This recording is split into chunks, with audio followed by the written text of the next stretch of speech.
सरकार की नीयत नहीं थी नौकरी देने की, और सरकार अगर चाहती होती नौकरी देने की, सरकार की अगर नीयत साफ होती तो जिस समय पहला पेपर लीक हुआ था उसी समय सरकार सख्ती से कार्रवाई करती और उसका परिणाम ये होता कि किसी भी परीक्षा का पेपर लीक नहीं होता।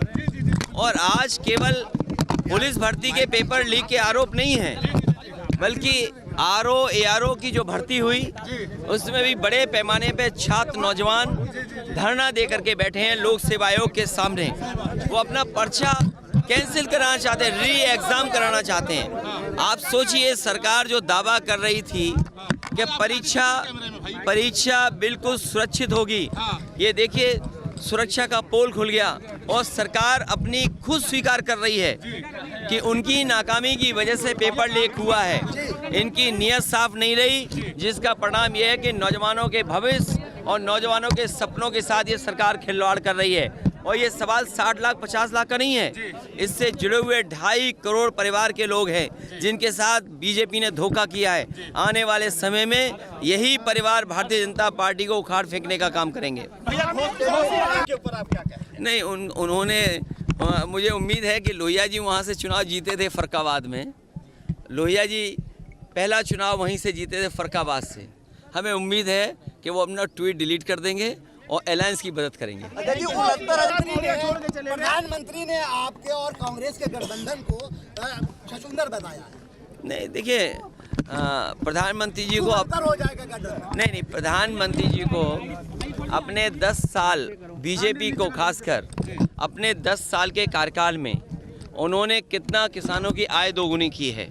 आप बहराइच, आपके बगल का श्रावस्ती, आपका बाराबंकी, गोंडा, ये वो ज़िले हैं जहां पर आम जनता खेतीबाड़ी से जुड़ी हुई है।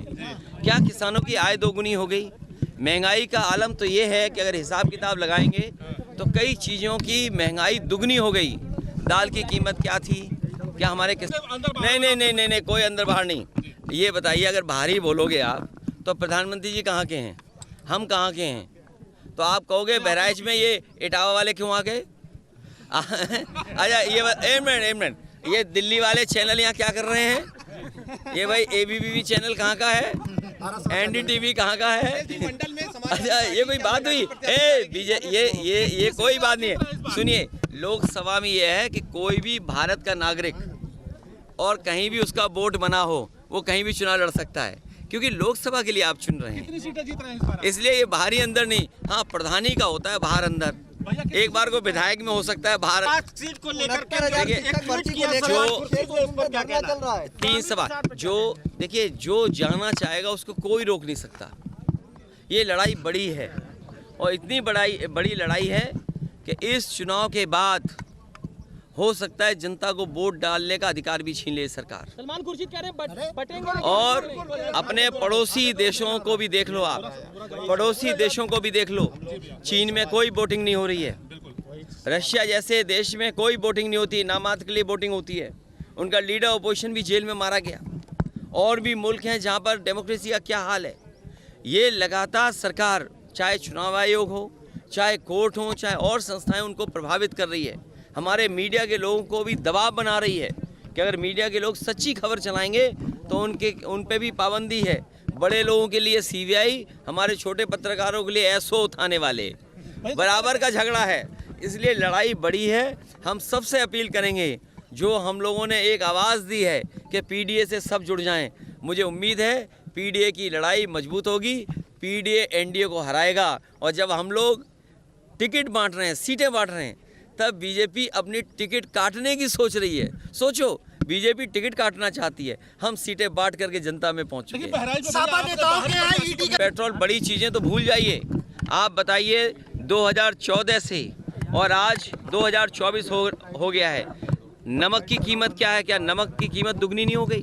नौकरी नहीं, रोजगार नहीं, किसान खड़ा हुआ है उनके सामने अपना हक मांगने के लिए। जो लोग नारा देते थे कि जय किसान, जय जवान, जय विज्ञान, किसान दुखी है, आंदोलन कर रहा है अपनी आय बढ़ाने के लिए। नौजवान नौकरी नहीं पा रहा है, अगर पेपर लिख रहा भी है तो उसका लीक हो जा रहा है, उसको लड़ना पड़ रहा है। अपने भविष्य को बेहतर बनाने के लिए।